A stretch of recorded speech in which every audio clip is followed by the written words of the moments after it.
सूत जी ने कहा, भगवान विष्णु से अष्टनिधियों के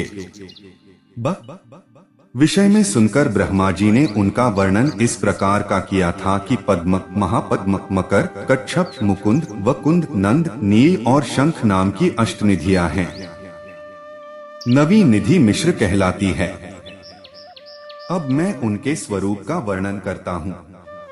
पद्मनिधि के लक्षणों से संपन्न मनुष्य सात्विक और दाक्षिण्य गुण से संपन्न होता है।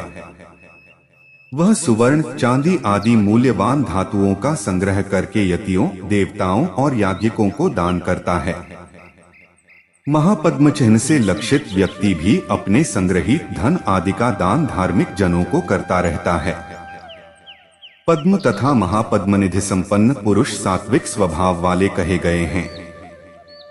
मकर निधि के चिन्ह से चिन्हित मनुष्य खड्ग, बाण एवं कुंत, भाला आदि अस्त्रों का संग्रह करने वाला होता है। वह नित्य श्रोत्रिय ब्राह्मणों को दान देता है और राजाओं के साथ उसकी सदैव मित्रता बनी रहती है। द्रव्यादि का आहरण करने के लिए वह शत्रुओं का विनाश करता है और युद्ध के लिए सदा तत्पर रहता है। कच्छप निधि लक्षित व्यक्ति तामस गुण वाले होते हैं। कच्छप चिन्ह से युक्त व्यक्ति किसी पर विश्वास नहीं करता है। वह न अपनी संपत्ति का स्वयं उपभोग करता है और न तो उसमें से वह किसी को कुछ देता ही है। वह एकांत में जाकर अपनी संपूर्ण संपत्ति को पृथ्वी में गाड़कर छिपा देता है। उसकी संपत्ति एक पीढ़ी तक रहती है। मुकुंद निधि के चिन्ह से अंकित पुरुष रजोगुण संपन्न होता है। वह राज्य संग्रह में लगा रहता है। वह भोगों का उपभोग करते हुए गायक और वेश्या आदि को धन देता है। नंदनिधि से युक्त व्यक्ति राजस और तामस गुणों वाला होता है। वही कुल का आधार बनता है। वह स्तुति करने पर प्रसन्न होता है तथा बहुत सी स्त्रियों का पति होता है। पूर्व काल के मित्रों में उसकी प्रीति शिथिल होती है और वह अन्य नए मित्रों के साथ प्रेम करने लगता है। नीलनिधि के चिन्ह से सुशोभित मानव सात्विक तेज से संयुक्त होता है।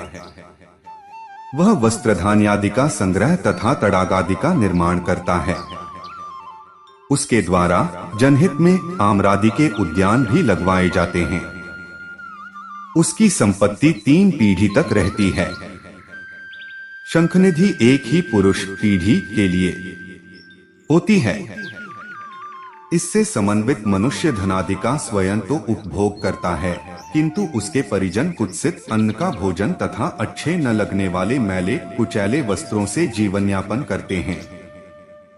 वह स्वयं के भरण पोषण में सदैव तत्पर रहता है। यदि वह किसी को कुछ वस्तु देता भी है तो वह व्यर्थ की वस्तु होती है, जिसका कोई उपयोग नहीं होता। मिश्र मिलीजुली निधि के चिन्ह से युक्त होने पर मनुष्य के स्वभाव में मिश्रित फल दिखलाई देते हैं। भगवान विष्णु ने भी निधियों के ऐसे ही स्वरूप का वर्णन शिव आदि देवों से किया था। उसको मैंने वे आप सभी को सुना दिया। अब हरि ने भुवन को शादी का जैसा वर्णन किया था वैसा ही ये मैं कह रहा हूँ।